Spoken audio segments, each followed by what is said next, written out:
మాడికాయ చింతకాయ నిమ్మకాయ అన్ని కాయలు ఊరగాయలు మా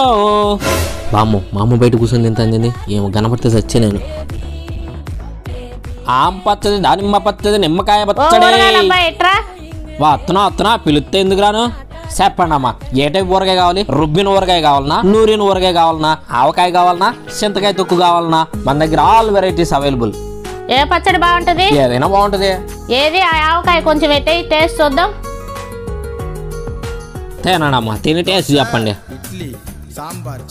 అబ్బా భలే ఉంది కాస్త టమాటా ఊరగాయ కూడా వేయవా టేస్ట్ చూస్తా పచ్చళ్ళన్నీ భలే ఉన్నాయి రేపు ఇదే టైంకి రా చూసి తీసుకుంటా సరేనా అంటే ఇప్పుడు తీసుకోరా ఇంట్లో పప్పు చేసిన ఊరగాయలు తీసుకుంటే వేస్ట్ అయిపోద్ది రేపు మీ ఇంట్లో పప్పు కాకుండా ఇంత గన్నేరు పప్పు వండుకోండి దరిద్రం వదులుతుంది పొద్దున్నే పాడు అమ్మయ్యా పూట గడిచింది